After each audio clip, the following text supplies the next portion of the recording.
ओम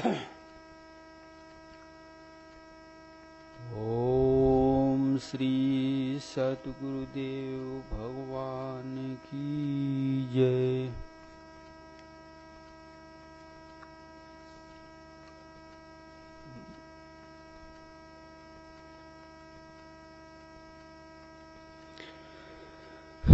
आज हम थोड़ा सुबेल पर्वत के बारे में बताएंगे। सुबेल पर्वत, उसी को सुमेरु पर्वत कहा गया है। रामायण में कई जगह आया है। अच्छे अच्छे ऋषि वहां पे रह चुके हैं, जैसे लोमस भी सुमेरु पर्वत पे रहते थे कि गिरि सुमेरु बट छाया मुनि लोमस आसीन।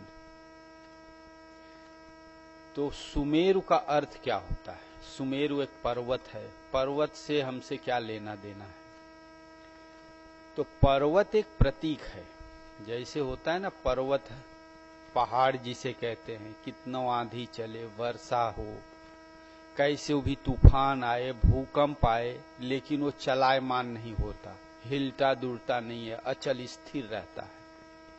उसी तरह ये मानस है, मन के स्वरूप का चित्रण किए हैं कि भजन करते करते मन में ऐसी योग्यता आ जाए कि भगवान से ध्यान से मन चलायमान न हो, चाहे काम क्रोध कैसी भी परिस्थिति आए, मन भगवत पद से चलायमान न हो। तो ऐसे अचल मन को पर्वत की संख्या महात्माओं ने दिया है, संज्ञा दिया है। तो इसका नाम है सुमेरु पर्वत। सु माने वह परमात्मा, मेल उनके भजन करते करते मन ऐसी अवस्था में आ जाए कि जो परमात्मा है, जो शुभ स्वरूप है, जो शुद्ध है, उसे मेल मतलब मेल मिलाप की अवस्था हमारे मन में आ जाए। मन विकार से इतना उपराम हो जाए कि भगवान से हम मिलाप कर सकें, भगवान के समीप हम पहुंच सकें। और मन की इस अवस्था का ही नाम सुबेल पर्वत है। मन में ऐसी अचलता आ गई, इतनी एकाग्रता आ गई, ध्यान से संयुक्त हो गया कि भगवान से मिलन करने की इसमें योग्यता आ गई। और इसका दूसरा अर्थ होता है सुबेल। सुबेल मतलब होता है एक मर्यादा, नियम, अनुशासन। अभी हमारा आपका मन अनुशासन में नहीं है। 10 इंद्रियों का जहां जहां प्रवाह है, जहां जहां लगाव है, न चाहते हुए वहां भाग रहा है। ये किसी नियम संयम को नहीं मानता, किसी मर्यादा को नहीं मानता।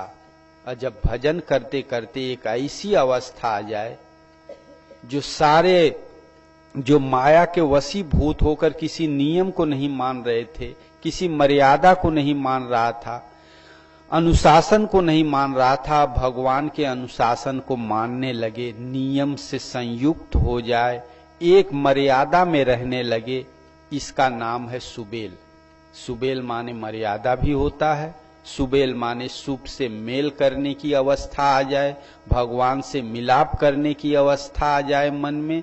तो ऐसे अचल मन को सुबेल पर्वत कहते हैं, के नाम से गोस्वामी तुलसीदास जी ने इसका निरूपण किया। और भी कई नाम है, उदयाचल, अस्ताचल, चित्रकूट, ये सब पर्वत आपको मिलेंगे।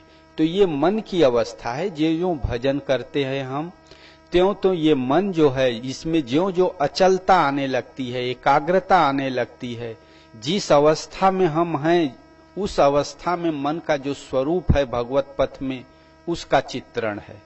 चित्रकूट, एकाग्र हो जाए मन, उसको चित्रकूट हो गया।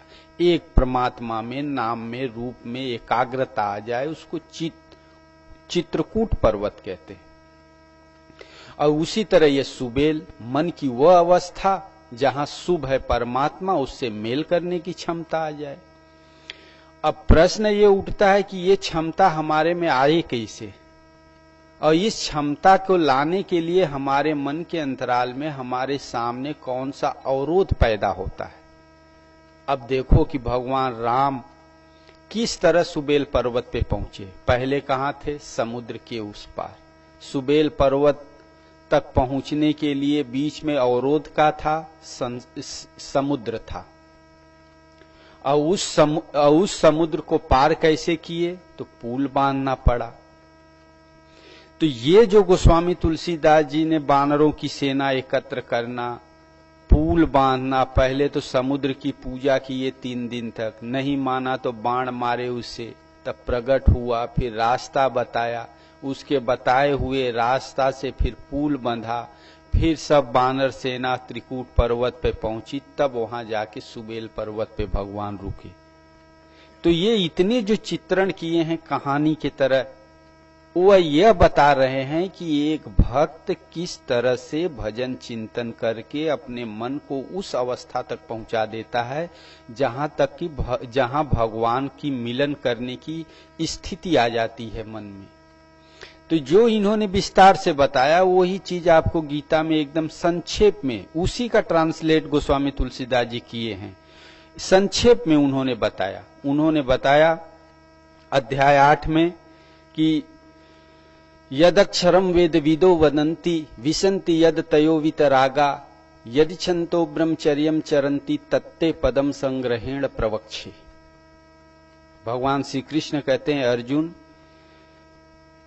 यदक्षरम वेद विदो वदन्ति, जिसे वेदज्ञ महापुरुष ने अक्षर अविनाशी परमात्मा कहा है, विशन्ति यद तयो वितरागा, जो वितराग महात्मा, जो राग द्वेष को शांत करके जिसमें प्रवेश करने की इच्छा रखते हैं, यदि छन्तो ब्रह्मचर्यम चरन्ति, जिसे पाने के लिए ब्रह्मचर्य, नियम, संयम आदि तीक्ष्ण व्रतों का आचरण किया जाता है, तते पदम संग्रहेण प्रवक्षे, उस पद को, उस स्थिति को मैं तेरे लिए अर्जुन कहता हूं कि वो कैसा है, कैसे मिलता है, उस अवस्था तक कैसे कोई साधक पहुंचता है, उसका संक्षेप में मेरे द्वारा वर्णन सुन। तो बताए कैसे, पहले तो उस स्थिति को पाने की विधि बताए कि सर्वद्वाराणि संयम मनोहृदय निरुद्ध च, कि संपूर्ण द्वार को बंद कर। तो घर का दरवाजा नहीं बंद करना है, द्वार ये मन है, मन ही संसार में भागता है। अब मन को भागने के लिए, संसार में जाने के लिए ये 10 इंद्रियां ही 10 दरवाजे हैं। 5 ज्ञान इंद्री, 5 कर्म इंद्री, 5 ज्ञान इंद्रियों के द्वारा ही संसार के जानकारी हमें होती है। 5 इंद्रियों के द्वारा हम संसार में कार्य करते हैं। इन्हीं के माध्यम से ये मन संसार में दौड़ता है। आंख से देख लिए जो चीज जहां देखे वहां मन भागते रहता है, जिस चीज को हम सुने वहां मन भाग जाता है। तो मन को अंतःकरण से गमन करने का रास्ता ये 10 इंद्रियां हैं। तो कहते हैं सर्व द्वाराणि संयम, यही द्वार है, इसी के माध्यम से मन भागते रहता है संसार में, हृदय में नहीं एकाग्र होता ध्यान में। तो कहते हैं कि इन दरवाजों को, इंद्रियों को संयम करो। सर्व द्वाराणि संयम्य, तो कैसे करें, तो कहते हैं कि मनोहृदय निरुद्ध च, ये जो भागने वाला मन है इन द्वार के माध्यम से, उसको हृदय में एकाग्र करो, एक लक्ष्य पे उसको टिकाओ। मनोहृदय निरुद्ध च मूर्धन्याधायात् मनः प्राणम आस्थितो योग धारणाम। मूर्धन्या, मूर्धा कहते हैं सिर को, सिर में ही हमारे विचार चलते हैं। आप कमरे में बंद हो जाओ फिर भी देखो विचार उठते रहते हैं, कभी किसका, कभी किसी का, कभी दूसरे चीज का, कभी घर का, व्यापार का, कुछ न कुछ विचार उठते रहते हैं। तो कहते हैं इन विचारों को उठने मत दो, क्योंकि ये विचार जहां का उठेंगे वहां मन को घसीट के फेंक देगा। तो कहते हैं इसको उठने मत दो। कैसे न उठने दें, कहते हैं कि योग में, भजन में, नाम के जप में, योग धारणा मतलब पूर्ण श्रद्धा के साथ लगो। तो लग के करें क्या, जिससे हमारा मन, इंद्रियां सब संयमित हो। तो कहते हैं कि ओमित एकाक्षरम ब्रह्म व्याहरन माम अनुस्मरन यह प्रयाति तजन देहम सयाति परमाम गतिम। ओम का जाप करो, ओम को लक्ष्य बनाओ, मन को उसमें लगाओ। ओम ओम ओम ओम, इस ध्वनि को मन से सुनो। जब मन ज्यों-ज्यों इसको सुनने लगेगा तो उसकी भागने की क्षमता धीरे धीरे पंगु होते जाएगी, कम होते जाएगा। तो ओम को आश्रय बनाओ, आधार बनाओ, उसका जाप करो। और कहते हैं कि अर्थ स्वरूप जो सतगुरु हैं उनका ध्यान धरो। ज्यों ज्यों आप ध्यान धरोगे, ज्यों ज्यों मन सर्वत्र से सिमट के ओम की ध्वनि में स्थिर होता जाएगा, तो कहते हैं यह प्रयांति तजम देहम। देह माने शरीर होता है। एक एक हमारी जो मानसिक भावना है, मन में जो तरंग चल रही है, विचारों की संकल्प चल रहा है, वो एक शरीर का कारण है। एक भी संस्कार है तो एक संकल्प आपके भीतर है, और वो संकल्प, वो संस्कार भविष्य में आपको कोई न कोई तन शरीर देंगे। किंतु इसी अभ्यास से, ओम के सतत चिंतन से और सतगुरु के ध्यान से धीरे धीरे ये सारे संस्कार जो संकल्प पैदा हो रहे हैं मिटते जाएंगे। यह प्रयांति तजंदेहम स याति परमाम गति में, एक न एक दिन वो परम गति को प्राप्त कर लेगा। अर्थात उस स्थिति को, परमात्मा के मेल जो करने वाली स्थिति है, उस स्थिति में वो प्रवेश कर जाएगा, पा जाएगा। बहुत संक्षेप में बताए, 3 श्लोक में इसका स्वरूप बता दी। अब इसी का थोड़ा विस्तार के साथ गोस्वामी तुलसीदास जी चित्रण करते हैं। अब समुद्र को पार जाना था, बाण मारे समुद्र आया, तो पहले क्षमा मांगा कि भगवान हम आपकी बात नहीं मांगे, मुझे क्षमा करिए। तो भगवान बोले भाई बताओ कैसे ये सारे बानर समुद्र के उस पार जाएं। तो समुद्र ने बताया कि तुम्हारे सेना में 2 ऐसे बानर हैं, नल और नील। इनमें ऐसी योग्यता है, लरिकाई ऋषि आशीष पाई, तिनके परस गिरे किए गिरी भारे, तरी हैं जलधि प्रताप तुम्हारे। ये जिस पर्वत को स्पर्श कर देंगे वो समुद्र में डूबेगा नहीं, ज्यों का त्यों बना रहेगा। जिस पत्थर को फेंक देंगे वो डूबेगा नहीं। और इन्हीं के द्वारा आप पुल बना के और पहुंच जाइए सुमेरु पर्वत पर। तो भाई ये 2 बानर हैं कौन, जो से बच्चेपन में ऋषियों द्वारा आशीर्वाद था कि तुम पत्थर को छू दोगे तो वो तैरने लगेगा। ये ऐसे खुरापाती बानर थे कि बच्चेपन में बड़े खुराफात करते थे। ऋषि महात्मा जितने रहते थे उनके कमंडल चिमटा नदी में फेंक देते थे। अब वो बेचारे परेशान होते थे कि हमारा कमंडल कहाँ गया, कोई कहे हमारा चिमटा कहाँ गया। तो धीरे धीरे एक दिन पकड़े गए। तब ऋषियों ने ये आशीर्वाद दिया कि श्राप दिया, पता नहीं, बोले कि जा तू जिस चीज को पानी में फेंकेगा वो तैरने लगेगा। तब वो कमंडल फेंके, चिमटा फेंके, चीलम उलम फेंक दें, सब पानी में तैरते रहे। मुनि लोग नहाने जाएं तो उठा लाएं। तो वही आशीर्वाद यहाँ काम आ गया। तो राम ने कहा भाई कि अब देरी क्या है, पुल बांधो। तो ये नल और नील हैं क्या? नल नाम को कहते हैं। ये संसार ही समुद्र है। जन्म जन्म से, बच्चेपन से हम संसार में ही तो रहे हैं, उसी का विचार किए हैं, वही कर्म किए हैं। अब छोड़ के भजन में लग रहे हैं तो भजन तो होता नहीं है, क्योंकि जो किए हैं वो हमारे हृदय में बैठा है। शादी से लेके, ब्याह से लेके, बच्चेपन की सारी घटनाएं, माता पिता, देश, समाज, सब का सब छोड़ के हम यहाँ बैठे हैं, लेकिन सब हृदय में है। सबका रूप है, सबका रंग है, सब स्थान जहां जहां आप भ्रमण किए हो सब आपके हृदय में है। और इन्हीं की विचारधारा मन में चलते रहती है, जो एक समुद्र के जैसे तरंग पे तरंग उठते रहती है। अब बैठो भजन करो तो देखो वही घर द्वार जाओ जो बच्चेपन से किए हो, सब तरंग पे तरंग चलते रहते हैं। अब इसी को पार करना है। ये तरंग शांत हो जाए तो बस सुबेल पर आप पहुंच गए। इसे हम कैसे शांत करें, कैसे इसको मतलब ध्यान से हटाएं? तो बताएं कि नाम और ध्यान, नल और नील ये 2 बानर थे, ब्रह्ममयी आचरण है। नाम जपो, चाहे राम, चाहे शिव का, चाहे ओम का, और कोई सतगुरु हो जो भगवान को पा चुके हैं उनका ध्यान धरो। अब नाम से क्या होता है और सतगुरु का ध्यान हम क्यों धरें, भगवान का क्यों नहीं ध्यान धरें? सतगुरु तो बहुत हैं, कौन कौन से गुरु का ध्यान धरें? तो ये 2 चीजें हैं। एक नाम जपना है, तो नाम जपने से क्या होता है, हमने भगवान को देखा नहीं है कैसे हैं, वो बेगर रूप के हैं, बेगर रंग के हैं, बिनु पग चलई सुनई बिनु काना।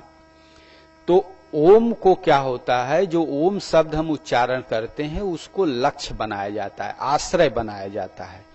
जैसे आप निशाना साधते हो ना, तो कोई पॉइंट लगा देते हो, उसी पे बार बार निशाना चलाते हो। निशाना सीखने के लिए, एकाग्र करने के लिए आप क्या करते हो, एक पॉइंट पे बार बार चलाते हो। उसी तरह ओम को एक निशाना, एक लक्ष्य बनाया जाता है, परमात्मा के स्वरूप में खड़ा किया जाता है कि यह ओम ही परमात्मा है। अब अपने मन को उसमें लगाया जाता है। ओम ओम ओम ओम परमात्मा मान के उसमें मन को लगाते हैं। तो जो हमारे मन के अंतराल में दूसरे सांसारिक विचार हैं, वो वहां से मन को हटाते जाएंगे। उससे फिर संघर्ष होगा, युद्ध होगा। वहां मन खींचेगा, हमें मन को ओम में लगाना है। ये ओम में मन सतत लग जाए, इसी का नाम है ध्यान, इसी का नाम है सुमेरु पर्वत। सतत लग जाए, हमेशा लगा रहे, कोई विचार न उठे, बस यही हमारा लक्ष्य है। लेकिन इस अवस्था को प्राप्त करने के लिए हम जब नाम जपते हैं तो सारी की सारी जो साधुता के गुण धर्म होते हैं, एकांतवास, काम क्रोध से रहित होना, सतगुरु का सेवा, संतों की सेवा, सत्संग और राग द्वेष से रहित रहना, ये सब जो साधु की योग्यता होते हैं, आचरण होते हैं, आप नाम जपो, धीरे धीरे एक एक चीज आपके भीतर उतरते जाएगी। आप ज्यों ज्यों जपना आरंभ करो, नियम पूर्वक नाम जपो, एक एक परिस्थिति आपके सामने आके खड़ी हो जाएगी। आपने शुरू किया, पूर्ण श्रद्धा हो गई कि नहीं, नाम ही से भगवान मिलते हैं। देखो रामायण में कितना नाम जपने पे बल दिया गया। कोई भी शास्त्र लो, नाम जपने पे अवश्य बल होगा। उपनिषद में कहते हैं कि ये जीव ही बाण है, ओम अर्थात प्रणव जिसको कहा गया है दूसरा नाम, ओम ही धनुष है, परमात्मा ही लक्ष्य है। ये जीव जब ओम के सतत चिंतन के द्वारा जैसे बाण लक्ष्य पे पहुंचती है, उसी तरह ये जीव सीधा परमात्मा को लक्ष्य करके प्राप्त कर लेता है। हर उपनिषद में कहीं न कहीं प्रणव के जप पे बल दिया गया। गीता में दिया गया, पातंजलि में दिया गया, रामायण में दिया गया। लेकिन फिर भी हम नाम नहीं जपते। कोई चमत्कार दिखा दिए तो वहां बहुत श्रद्धा हो जाती है, लेकिन नाम जपने पे नहीं हमारी श्रद्धा स्थिर होती, क्योंकि ये लॉन्ग प्रोसेस है। थोड़ा समय तो लगता है, लेकिन सारी चीजें आपको उसमें मिल जाएगी। 10 दिन जपो, आपको आभास होने लगेगा यार नाम तो जपते हैं, मन नहीं लगता। क्यों नहीं लगता? कहीं भीड़ भाड़ है। जैसे 10 आदमी एक साथ बोलने लगे तो बगल का बोला हुआ आदमी का शब्द कान में नहीं पहुंचता, दूसरे का चले जाता है। तब जब भीड़ भाड़ में नाम जपो तो मन ही लगेगा नहीं। जिसकी आवाज कान में पहुंची वहां मन भाग जाएगा, नाम छूट जाएगा। 10 दिन के बाद आपको समझ में आएगा नहीं यार, एकांत में नाम जपो, एकांत में ध्यान धरो, तब जाके ये मन लगेगा। तो धीरे धीरे आप एकांत ढूंढ लोगे। कुछ दिन के बाद पता चला भाई आलस लग रही है, निद्रा बहुत आ रही है, क्या कारण है? तो चलो अच्छा, एक दिन बेगर खाए, महाराज कहते थे कि हल्के पेट भजन बढ़िया होता है। तो एक दिन कम खा के देखे तो बढ़िया नींद नहीं आई। तब धीरे धीरे खाने पे भी संयम होने लगता है।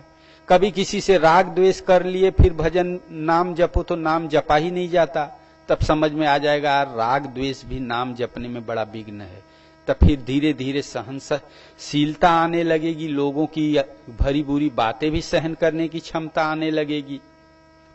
फिर पता चलेगा कि भाई नाम तो जप रहे हैं, भोजन पे संयम हुआ, एकांतवास हुआ, कोई नाम के बारे में सत्संग महात्मा बताने लगे कि ऐसा जपा जाता है, ऊपर छोड़ा जाता है, नीचे किस तरह से उसको धारण किया जाता है, कि किस अवस्था से गुजरा जाता है। जब आपकी श्रद्धा है जपने में तो वो बात आपको अच्छी लगेगी, ध्यान से सुनोगे, क्योंकि आप जप रहे हो। आपके सामने जो परिस्थिति आ रही है वो किसी से पूछोगे, उसी से पूछोगे जो नाम जप रहा है, जो संत है, महात्मा है। तो धीरे धीरे संतों का संग होने लगेगा, उनकी सेवा होने लगेगी।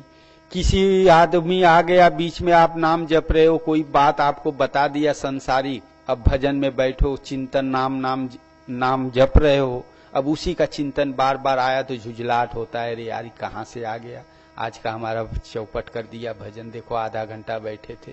फिर उससे मिलना बंद कर दोगे, वो आएगा तो धीरे से अपना अलग से हट जाओगे। तो जो संसारिक पुरुष है उनसे संग दोष से अलग रहने की भी आपकी आवश्यकता पड़ेगी, आपको करना ही पड़ेगा। इस तरह एक साधु को जो जो भी चीजों की जरूरत है वो सारा चीज खाली आप नाम का आश्रय लेके जपो, जपते जपते वो सारे गुण आपके भीतर आ जाएंगे। गीता में जो बताए हैं ना 26 लक्षण, संग दोष से रहित, घर द्वार से रहित। अब धीरे धीरे 2-4 साल आप नाम जपे, नाम जपने में थोड़ा आनंद आने लगा। अब बार बार कोई घर का समस्या परिस्थिति आने लगी तो ये होता है यार यही हमारा साधु ये घर छोड़ छोड़ भाग जा रहे थे, देखो अब थोड़ा नाम 4 दिन बढ़िया जपो, तब से एक कोई परिस्थिति आ गई। वहां से भी धीरे धीरे कनेक्शन टूटने लगेगा और एक दिन ऐसी स्थिति आएगी कि भाग के छोड़ दोगे। तो ये सारी की सारी योग्यता आपको साधु बना देगा। क्या? ये नाम का जाप। आप ज्यों ज्यों जपो, श्रद्धा पूर्वक मन एकाग्र करके ज्यों ज्यों जपोगे त्यों त्यों ये योग्यता आपके भीतर आएगी। इसी का नाम है पूल, संयम। आपका मन, इंद्री और बुद्धि सब एकाग्रता के लिए जो चीज आवश्यकता है वो धीरे धीरे उस दिशा में बढ़ने लगेगा और ये पुल तैयार होने लगेगा। अब वो क्या करते थे, लाला पहाड़ देते थे। अब पहाड़ देते थे, वो छू दिए नल नील तो तैरने लगता था। तो क्या है, हमारा आपका हर संस्कार, संसार में जो रह के हमने एकत्र किया है, हर संकल्प इस संसार में ही डुबाने वाले हैं, फेंकने वाले हैं। ज्यों ज्यों इस नाम का अवलंबन लेके हम संयम साधते जाएंगे तो यही संस्कार क्षीण होते जाएंगे, यही संकल्प शांत होते जाएंगे। त्यों त्यों हमारा भजन में मन लगने लगेगा, भव से हम पार की स्थिति में प्रवेश करने लगेंगे। यही है पुल का बनना। अब दूसरी बात है कि सतगुरु का ध्यान। अब सतगुरु का ध्यान हम क्यों धरे? क्या वो हमें सहयोग देते हैं? और सतगुरु भी जल्दी मिलना मुश्किल होता है, सब सतगुरु ही तो बने हैं। उसकी पहचान क्या है? तो सतगुरु को पहचानने के लिए ये भाग दौड़ करने की आवश्यकता नहीं है। श्रद्धा से आप ये जब नाम जपोगे, धीरे धीरे मन एकाग्र होगा, हृदय से ग्लानि से पूछोगे कि भगवान इतने सब सतगुरु हैं, हमारा कल्याण किससे है, कौन किसके पास जाएं? तो कभी न कभी उस गुरु का स्वप्न इत्यादि में भगवान रूप दिखा देंगे। बस उनके पास जाओगे, अपनी समस्या रखोगे, उनके आदेश से ज्यों ज्यों लगोगे त्यों त्यों धीरे धीरे आपको सारी चीजें मिलने लगेगी। क्या मिलेगी उनके द्वारा? सहयोग। हम नाम तो जपते हैं, हमारे भीतर जो विकार हैं वो नाम नहीं जपने देते। हम टेक से लगते हैं, उसमें क्षोभ पैदा कर देते हैं। कभी कभी देखो इतना मन में झुंझलाहट होती है कि चलो भैया यहां से बोलो घर ही ठीक था। इस अवस्था में ये सतगुरु का सहयोग मिलता है। और ये जैसे हो ना, लड़ाई होती है, अगर रेफरी न रहे तो कौन जीता कौन हारा उसका निर्णय नहीं होता। जब सतगुरु रथी हो जाते हैं, हम उनको पा जाते हैं, उनका ध्यान धरते हैं, तो हमारे भीतर अच्छाई बुराई, भजन में चिंतन में लगने में जो संघर्ष युद्ध शुरू होता है उसका निर्णय देने लगते हैं। आप आधा घंटा भजन तो किए, अब भजन में आपका मन कितना लगा, कितना नहीं लगा, कितना लगना चाहिए, आपने जो नाम जपा वो भगवान को स्वीकार हुआ कि नहीं, ये सब बातें सतगुरु आपको बताएंगे स्वपन के द्वारा, अंग फड़कन के द्वारा। आपने 1 घंटा नाम जपा, जप के उठे और कहीं दाहिना अगर कमर फड़का तो समझ लो कि भगवान जो हमने जाप किया भगवान स्वीकार कर लिए। दाहिना हाथ फड़का तो भगवान कहे हाँ बहुत अच्छा भजन हो रहा है। तो ये जो हम भजन कर रहे हैं ठीक हो रहा है कि नहीं, कहाँ गलती हुआ। आप भजन करके उठे और कहीं बायां कमर फड़क गया तो भगवान कहें कि बैठा तो था कुछ हुआ नहीं, और कहीं पेट के नीचे फड़क गया तो भगवान कहें कि बैठा तो लेकिन भजन हुआ नहीं, तुम्हारी आत्मा भूखी है। अब 1 घंटा आप रियाज किए, भोजन तो बनाए लेकिन खाने वाला के पेटी में नहीं गया। खसी जीव संग जाए, खवैया स्वाद ही नहीं पाया। तो उस तरह हमारा कितना मन लगा, कितना नहीं लगा, क्यों नहीं लगा, उसका भी निर्देश दिए। हम साफ सुथरा जमीन पे बैठे हैं, कभी कभी आसन फड़क जाता है। क्यों? कि जहां हम भजन बैठ के नाम जपना चाहते हैं वो वातावरण दूषित है, वहां आप कितनों मन लगाओ नहीं लगेगा। किसी तखत इत्यादि पे बैठे हो, कोई दूषित विचार वाला आदमी सदैव उसी पे बैठा है तो आपका कभी नहीं नाम में मन लगेगा। वो जैसा उसका विचार रहेगा आपके भीतर भी वैसे उद्वेग पैदा होगा, तो वहां पे अपशगुन होगा, मत बैठो, नीचे बैठो। ये सब जो बातें हैं आपको मार्गदर्शक सतगुरु हृदय से रथी होके करते हैं, तब आपका मन नाम में लगेगा। नहीं तो 10 दिन 15 दिन के बाद ऐसा उच्चाटन होगा कि यार सब ठीक से जियत खा रहे हैं, हम एक अब बवाल ले लिए। एक तो वैसे ही घर गिरस्त का बाहर दुनिया सिर पर है और एक और ले लिए, पाल लिए, हटाओ छोड़ो। लेकिन जब सतगुरु हैं, आप छोड़ने का विचार भी करोगे तो नहीं छोड़ने देंगे। ऐसी परिस्थिति, काम क्रोध परिस्थिति विपत आई तो और अच्छे अच्छे स्वप्न अनुभव बताएंगे कि तुम अच्छे जगह पे हो, तुम्हारा भजन अच्छा है, बस ये पार हो गए तो आगे भजन ही भजन है, उत्साह देते चले जाएंगे। इसलिए गोस्वामी तुलसीदास जी कहते हैं कि श्री गुरु पद नख मनिजन ज्योति, सुमिरत दिव्य दृष्टि ही होती। और कहते हैं मंजुल मंगल मोद प्रसूति। मंजुल मंगल मोद मतलब उत्साह को जन्म देते हैं। कहां? भजन भक्ति में।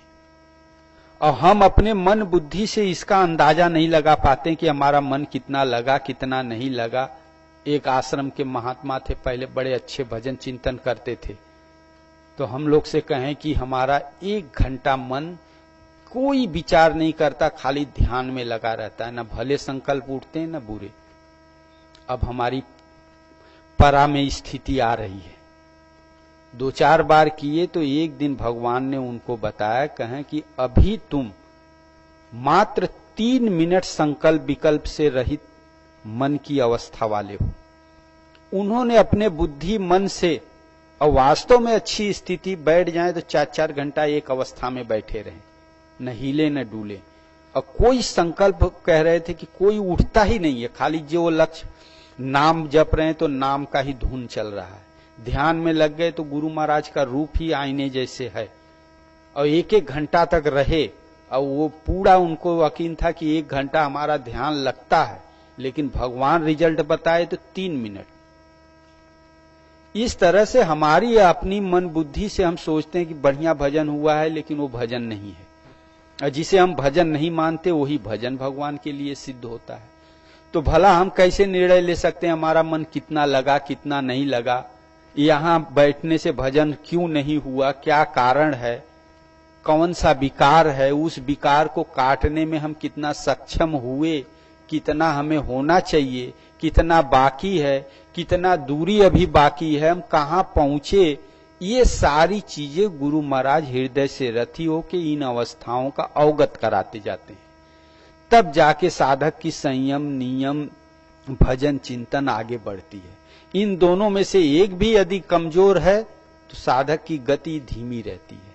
साधना का नाश तो नहीं होता, भगवान का नाम कैसा भी जपो व्यर्थ तो नहीं जाता, लेकिन जो सुबेल वाली स्थिति आपके भीतर वो नहीं आ सकती। इसलिए कहीं कहीं गुरु महाराज पे पूरा डिपेंड हो गए कि गुरु बिनु भव निधि तरई न कोई, जव बिरंज शंकर सम होई। भगवान अगला पल बताए ही न तो आपको कैसे पता चलेगा हम पहुंचे कि नहीं। 10 दिन पहुंचो, थोड़ी सी एकाके बात सत्य हो गई, स्वप्न सत्य हो गया, अनुभव सत्य हो गया, तो मन कहता है कि बस बस तू और तुम्हारे गुरु महाराज में अब कोई अंतर नहीं है। लेकिन भगवान ही तुम्हारी अवस्था बताएंगे कि तुम यहां हो, तुम्हारे गुरु महाराज कहां हैं। तो इस तरह नाम जपने से हमारे सामने परिस्थितियां आती हैं, उन परिस्थितियों में हम ढलते जाएं।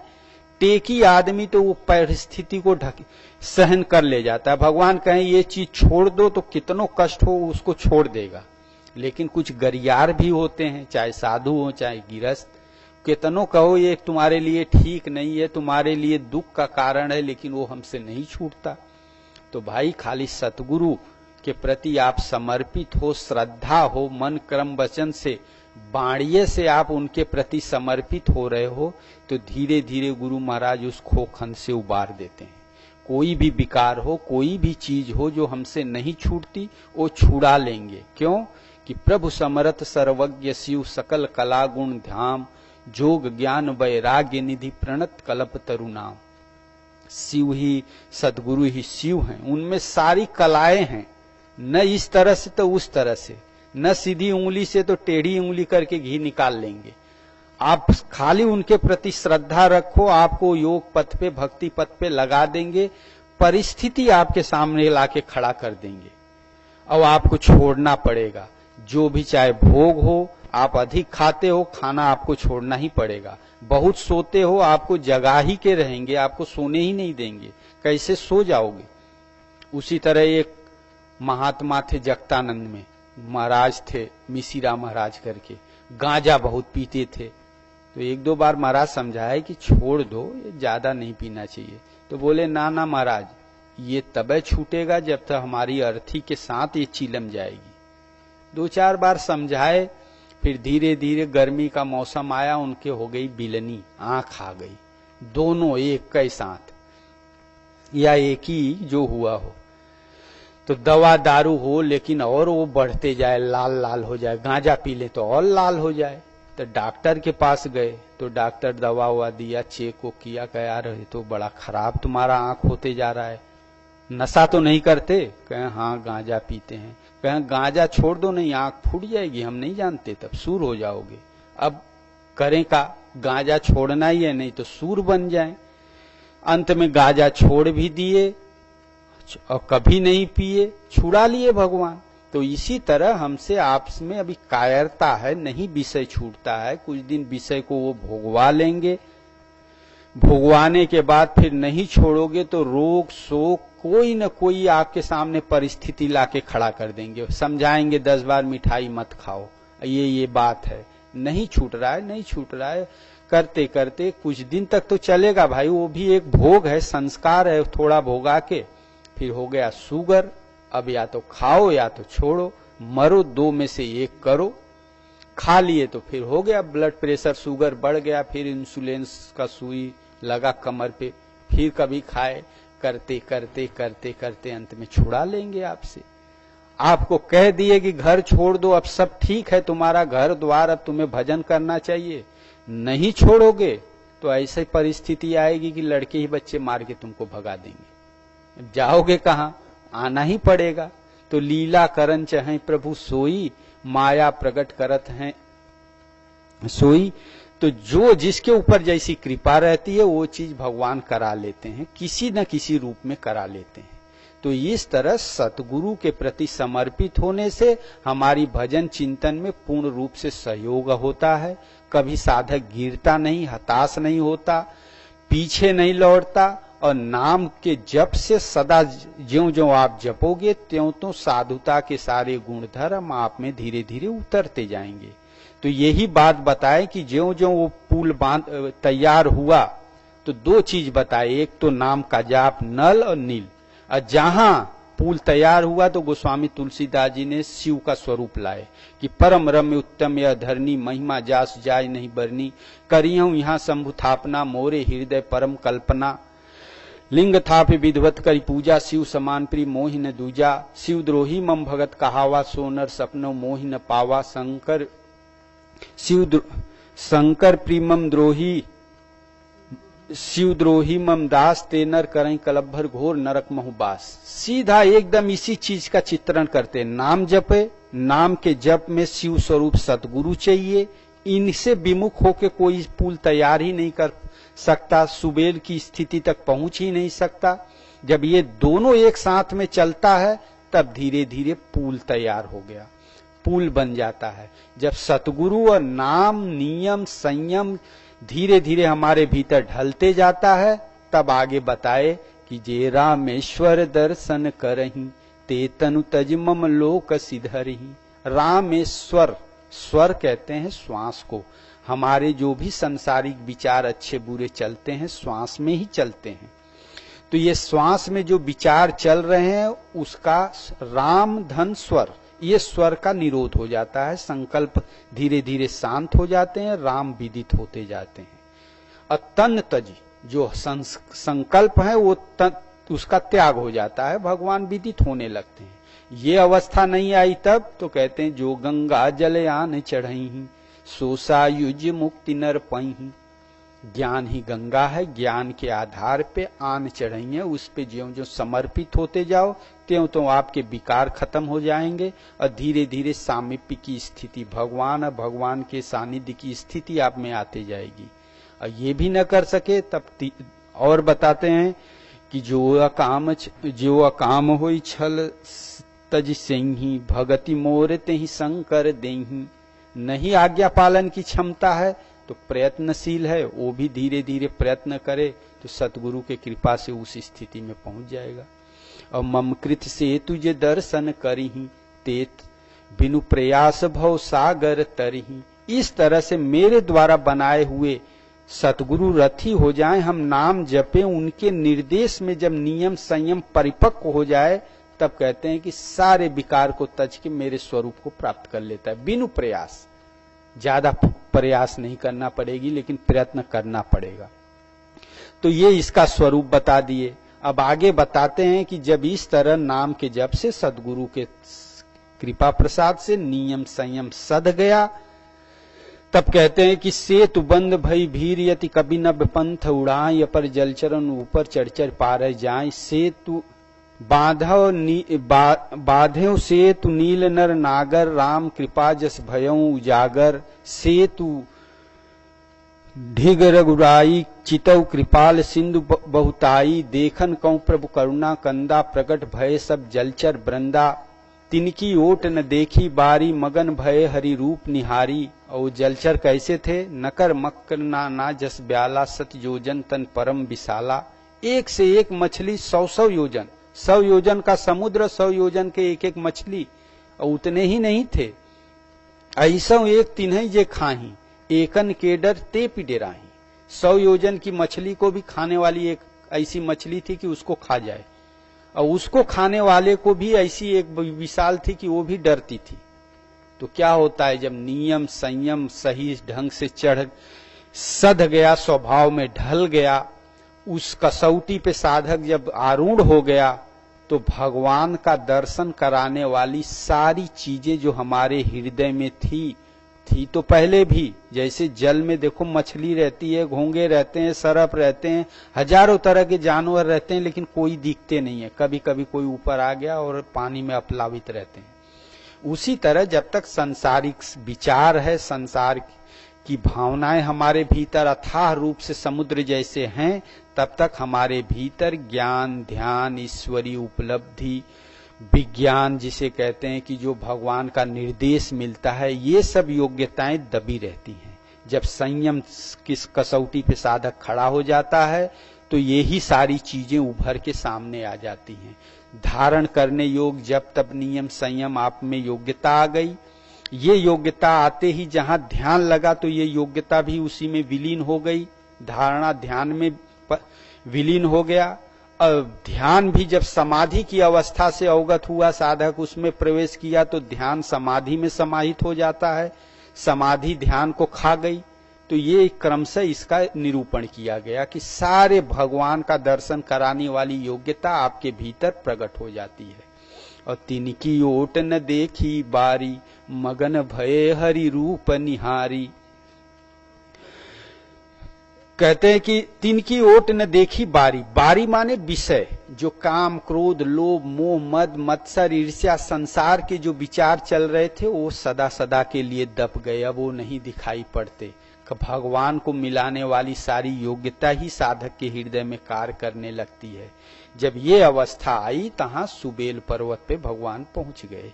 और सुबेल पर्वत पे किस तरह रहे, कैसे कैसे ध्यान धरे, ये सारा चित्रण विस्तार हो जाएगा। हमने खाली सुबेल पर्वत बताया, शुभ से मेल हो जाए मन में, ये योग्यता आ जाए, इसी को सुबेल पर्वत कहते हैं। इतनी अचलता आ जाए, कैसे आए, तो नाम और सतगुरु का ध्यान के सतत चिंतन करने से धीरे धीरे ये सब संयम इत्यादि सारी चीजें आप में ढलते जाएंगी।